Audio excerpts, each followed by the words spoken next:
The meeting was already in progress when I realized it had been decided without me. I was seated at the far end of the table, my chair aligned squarely with the grain of the wood, my hands resting flat beside a closed folder I hadn't opened. The room smelled faintly of coffee and carpet cleaner. No one looked in my direction when the chair cleared his throat. "We're not going to pretend this is a debate," he said, tapping his pen once against the agenda. "This is an emergency session. We need clarity." Several heads nodded. A few people shifted in their seats. The company counsel sat 2 chairs down from him, hands folded, expression neutral. Then he looked at me. "And before we waste time," he continued, his voice light, almost amused, "let's acknowledge that some voices in this room are symbolic, advisory, not decisive." A couple of board members smiled. One of them laughed under his breath. He didn't raise his voice when he said it. He didn't need to. "You're a minority shareholder," he went on, gesturing vaguely in my direction without fully turning his body. "You don't control outcomes here. You never have." The word minority landed harder than he intended, not because it was inaccurate, but because of how confidently he used it. I didn't respond. I kept my eyes on the center of the table, on the thin reflection of the overhead lights stretching across its surface. My phone was face down beside my folder. It stayed there. Someone added, "We appreciate your interest, of course," and another voice followed with, "But this is an operational decision." The chair leaned back.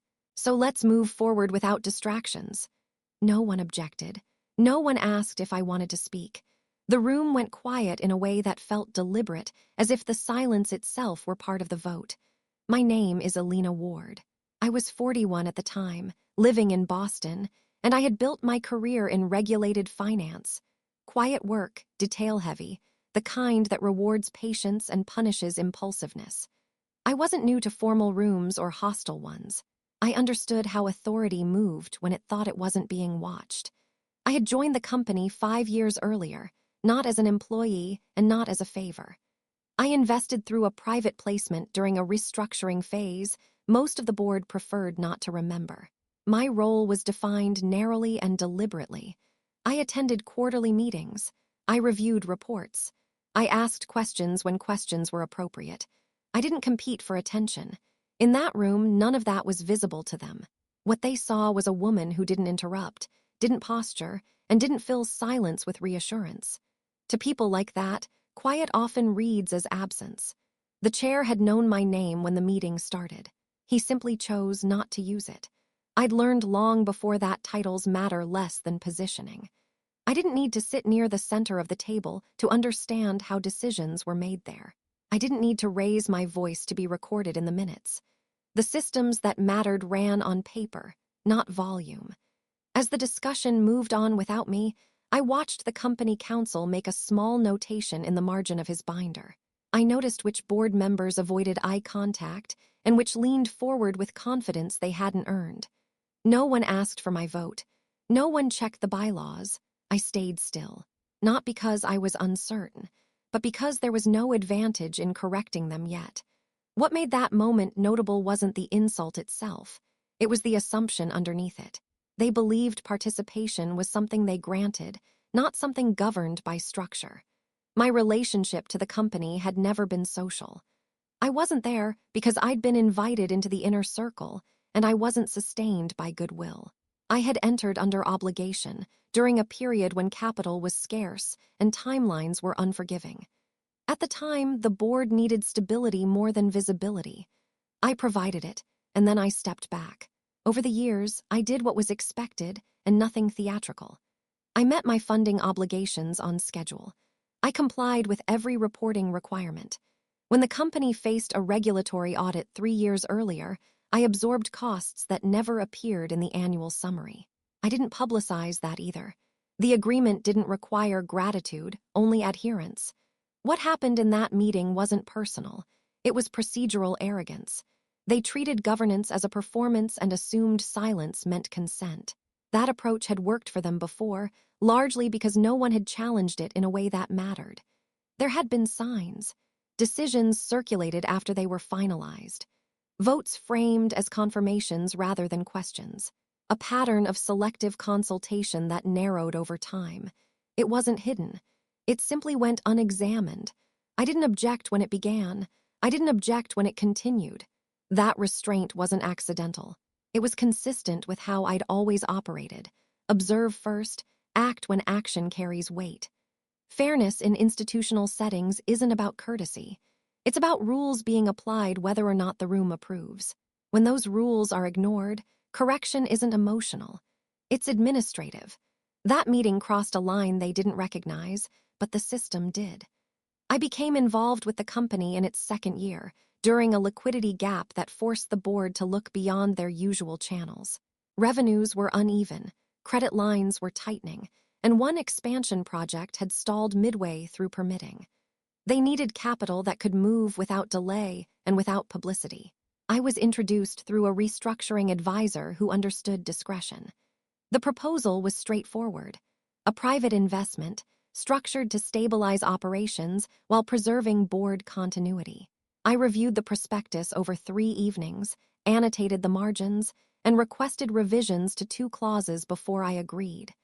There was no negotiation after that. The terms were accepted as written. My contribution wasn't symbolic.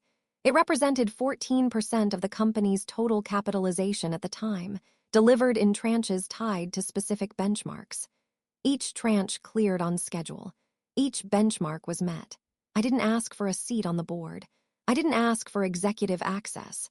The agreement defined my role narrowly: oversight rights, reporting access, and voting participation under certain conditions. It was conservative by design. Stability mattered more than influence. During the first year, I attended meetings as an observer. During the second, I voted when required. By the third, the company had recovered enough that my presence felt less necessary to them. That suited me. What they interpreted as passivity was compliance. What they assumed was disengagement was simply adherence to structure. I didn't deviate from the agreement, and I didn't remind them of it unless asked. There's an advantage to entering an organization during its most vulnerable phase. The documentation is precise. The clauses are careful. The memory of necessity lingers on paper long after confidence returns. I kept copies of everything. Not out of suspicion, but because that's how the work is done. When systems are built under pressure, they tend to hold when tested later. By the 4th year, the rhythm of the board had settled into something predictable. Meetings followed the same arc every quarter. Materials were circulated late. Decisions appeared early. Discussion filled the space in between without altering outcomes. My role narrowed without being revised. Invitations arrived with less notice. Supplemental documents stopped appearing in my packet. When I asked for clarification, the responses were polite and brief, framed as oversights rather than choices. I accepted them as presented. What interested me wasn't the exclusion itself, but how comfortable they were with it. Authority, once normalized, tends to forget its own limits. The chair spoke more freely. 2 board members began previewing votes to each other before meetings. Council stopped summarizing dissenting positions unless prompted. I watched the minutes closely. Language shifted. Votes that had once been recorded individually were grouped together. Abstentions disappeared into footnotes. None of it violated policy outright. It simply leaned against it. Silence became useful. It allowed people to reveal how much they assumed. When no one contradicts a claim, it gains weight, even if it's incorrect. They spoke about the board as if it were a fixed block, as if alignment were automatic. There was a moment late in a strategy session when one director said, "We're all agreed," and no one checked. I didn't interrupt. I noted the time. They weren't hiding anything. They didn't think they needed to. The pattern rewarded confidence and discouraged verification. That environment favors people who confuse familiarity with permanence. I continued to attend. I continued to review what I was given. I continued to say very little. From their perspective, nothing was changing. From mine, the record was becoming complete. Institutions don't usually fail because of a single decision. They drift. The correction comes later, when the accumulated assumptions are tested against what was actually written. The structure that mattered wasn't discussed in meetings. It lived in the original agreements, in schedules that were rarely revisited once the company stabilized. Most of the board treated those documents as historical artifacts, important once, now largely symbolic. They weren't. My investment had been routed through a custodial vehicle designed to protect downside risk during the restructuring period. At the time, it was framed as a technical safeguard, a way to ensure continuity if leadership fractured or if financing failed to materialize on schedule. No one objected. In fact, they welcomed it. It reassured other investors. That vehicle came with governance provisions, not unusual ones, conditional ones. They were triggered by specific circumstances, emergency actions, deviations from approved operating plans, or attempts to bypass formal voting thresholds. The language was plain, conservative, boring even. Oversight of that structure sat with a third-party trustee, independent, methodical, the kind of institution that doesn't improvise and doesn't take phone calls from people who assume familiarity counts as authority. Once a year, without fail, they sent confirmation statements. I reviewed them, signed where required, and filed them away. Nothing in that framework was designed as leverage. It was risk management. It existed to stabilize the company if confidence outpaced discipline. Ironically, that's exactly when it becomes relevant. I didn't activate anything. I didn't adjust terms or request amendments. I didn't need to. The mechanisms were self-executing once conditions were met. All that was required was verification. When the board began treating emergency meetings as formalities and votes as noise, they crossed into territory the documents explicitly addressed. Not dramatically, quietly. I noticed it before anyone else because I was still reading the underlying structure, not just the summaries. I confirmed timelines. I confirmed definitions. I confirmed thresholds. Then I waited. Systems like that don't respond to outrage or persuasion. They respond to facts applied in sequence. The board believed control was something you exercised in the room. They overlooked what had already been written long before confidence returned. I didn't act immediately. There was no advantage in speed. The conditions outlined in the agreements required verification, not reaction, and verification takes time whether anyone is impatient or not. I began with documentation. I pulled the original schedules, cross-referenced them against the most recent board resolutions, and marked the points where language and behavior no longer aligned. Dates mattered. So did phrasing. Emergency had a definition, so did material deviation. Neither relied on intent. Next came confirmation. I contacted the trustee through the formal channel listed in the custodial agreement. No explanations, no framing. I submitted the relevant minutes, the notice for the emergency meeting, and the revised operating directive that had circulated afterward. Then I waited for acknowledgement. It took 8 business days. That was normal. During that time, the board continued as if nothing were pending. Emails circulated. Decisions were referenced casually. The chair spoke confidently about timelines that assumed authority had already been exercised. No one asked me where I stood. Silence has weight when it's sustained. I didn't follow up. I didn't clarify. I let the process move at its own pace. The trustee requested supplemental material the following week: voting records, prior versions of the bylaws, evidence of notice distribution. I provided everything within 24 hours, exactly as requested, and nothing more. There were no dramatic exchanges, no warnings issued. The work unfolded through checklists and confirmations, through people whose names never appear in press releases. While that was happening, I continued to attend meetings. I listened. I took notes. I said little. The board interpreted my stillness as acquiescence. They were wrong, but the correction didn't require my participation. By the time the trustee confirmed that the triggering conditions had been met, the outcome was already procedural. Nothing new had been created. Nothing could be argued away. All that remained was timing. The meeting reconvened 9 days later. Same room, same table. The agenda was shorter this time, printed on heavier paper. I noticed that before I sat down. The chair opened with a statement about urgency, about the need to finalize alignment. His voice carried the same confidence as before, but it moved more carefully now, as if he were aware that the room was listening differently. Company counsel asked for a brief pause before the first item. He didn't look at anyone in particular when he did it. He simply adjusted his glasses and slid a thin packet onto the table in front of him. There was a moment of silence while everyone waited to see who would speak next. "I've received a procedural notice," counsel said finally. "Before we proceed, there are governance points that need to be addressed." No one interrupted him. Even the chair stayed still.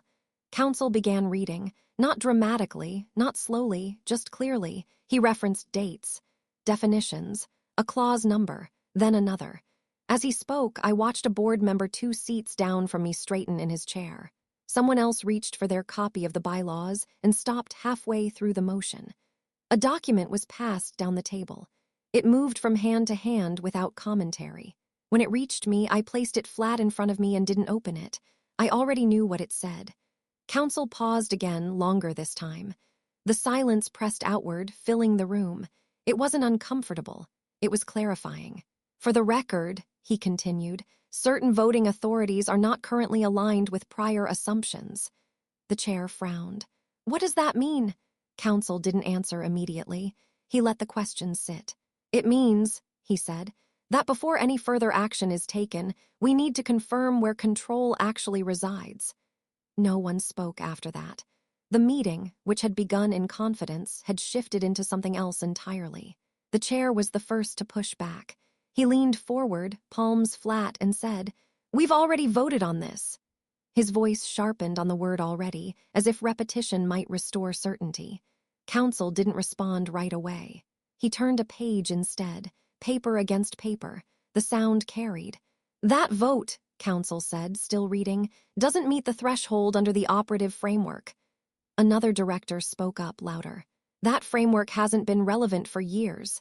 Counsel looked up then. "It has always been relevant." The room shifted. Chairs moved. Someone laughed once quickly, then stopped. A board member near the window asked if there had been a mistake in the notice distribution. Another asked whether this was advisory or binding. Questions began overlapping. None of them were directed at me. I stayed where I was. Hands folded, eyes level. When the chair finally looked at me, his expression carried irritation more than concern. "Is this coming from you?" he asked. I waited a beat before answering. Not long, just long enough. "I'm comfortable with the documentation," I said. Then I stopped. The trustee's name came up next. Someone suggested a call. Someone else said it could be cleared up quickly. Counsel shook his head. "They've already confirmed receipt," he said. "They don't clarify informally." The chair's confidence drained in increments. He argued process. He questioned interpretation. He accused counsel of overcorrecting. Each attempt met the same response: reference, confirmation, pause. When denial stopped working, frustration took its place. Voices rose. 2 directors spoke at once. One of them asked what this meant for optics. No one answered that. Counsel closed the folder. "We're not speculating," he said. "We're verifying." The word verifying landed differently. It suggested that the conclusion wasn't emotional or strategic. It was already in motion. By then, several board members were no longer looking at the chair. They were looking at the papers in front of them, as if the table itself might explain what they had missed. For the first time since the meeting began, the room was completely quiet. The confirmation arrived the same way the rest of it had, without ceremony. Counsel checked his phone, then looked up and nodded once, as if acknowledging something he'd already expected. "We have written verification," he said. "The trustee has reviewed the materials and confirmed applicability." The chair exhaled sharply. "Confirmed what exactly?" Counsel didn't raise his voice. He didn't need to. That under the triggered conditions, voting authority reallocates as specified in Schedule C. He paused. "Effective immediately." Someone asked if there was an appeal process. Another asked whether intent mattered. Counsel answered both questions in order briefly and without emphasis. There was no appeal. Intent was irrelevant. The math was laid out next. Percentages, quorum, control thresholds. It took less than 2 minutes. When it was done, the outcome was no longer abstract. The chair sat back. His hands were still on the table, but they'd lost their tension. "So what you're saying," he began, then stopped. He tried again. "This can't be reversed." Counsel shook his head. Not without formal amendment, trustee concurrence, and a waiting period defined in the agreement. "How long?" someone asked. 18 months, counsel said, assuming approval is even possible. No one spoke after that. I was asked once more if I had anything to add. I looked down at the edge of the table, at a small nick in the finish I hadn't noticed before. "I'm satisfied with the process," I said. Nothing more. That was enough. The chair closed his binder, not slowly, not angrily, just carefully, as if he were putting something away that no longer belonged to him. The meeting didn't end with a vote. It ended with acknowledgement. Systems don't announce victory. They conclude. And once concluded, there was nothing left in the room to argue about. Weeks passed before the first repercussions appeared, and I wasn't in the room to watch. Notices arrived through counsel and trustees, delivered in the usual channels. Legal challenges were filed, then dismissed. Not for lack of effort, but because the framework had been in place for years, meticulously defined and fully executed. Each filing ran into the same language I had long studied: thresholds, triggers, contingencies.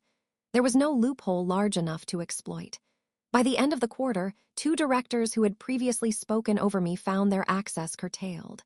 Certain operational privileges required sign-off by those now formally recognized as holding the controlling vote. Their calendars, previously unmonitored, became subject to reporting requirements tied to decision-making committees. It wasn't punishment. It was compliance. One of them requested a private meeting. Counsel responded in writing. Another tried to rally support among the outside stakeholders. The trustee reminded them that the conditions were automatic. Formal process, verified authority, no discretion. The pushback slowed almost immediately once reality met documentation. Even socially, things contracted. Invitations to informal dinners stopped. Calls that once came twice weekly dwindled to none. Their presence in the spaces they had assumed were theirs by familiarity receded without comment. I wasn't responsible for this. I didn't orchestrate it. It simply unfolded according to the structure that had always existed. By the end of the year, the company operated without interruption, but the room they had dominated so confidently no longer moved according to assumptions. Control rested where it always should have, defined by agreements, not posturing.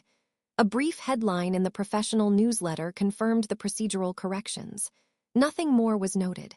No celebration, no commentary. The events passed into the record quietly, efficiently. And that was the pattern I had relied on all along: adherence to structure, verification of facts, inevitability of outcome. No one could claim it was arbitrary. No one could claim it was personal. It was simply what followed from following the rules. By the following spring, the boardroom felt different even when I wasn't present. Meetings continued, decisions were made, projects advanced, but the quiet authority that had been absent before was now embedded in procedure rather than personality. The chair still called sessions, but his confidence was tempered by awareness. Subtle changes had taken place. Agendas were circulated with full disclosure, votes were recorded meticulously, and counsel's annotations had more weight than casual remarks ever had. I did not attend every meeting. I did not need to. My influence was procedural, not performative. The systems I had relied on functioned without intervention. Trustees, bylaws, thresholds, and schedules ensured that the authority recognized during the reveal was neither contested nor accidental. Occasionally, I would review confirmations or reports. Everything remained aligned. There were no surprises. A director who had once spoken over me now navigated the process cautiously. Another withdrew from committee leadership roles they had previously assumed by default. Access and privileges contracted in alignment with governance, not emotion. No one reached out to acknowledge the change. No one expressed remorse. None of it mattered. The system corrected what had been overlooked. I maintained my work elsewhere, my investments, and my life outside the company. The meeting, the collapse, and the follow-through existed on paper and in the institutional memory. My presence was no longer required. There was a brief satisfaction in knowing that order had been restored. It was quiet, contained, and complete. No theatrics, no vindication, just correctness. The matter was finished, and it stayed that way.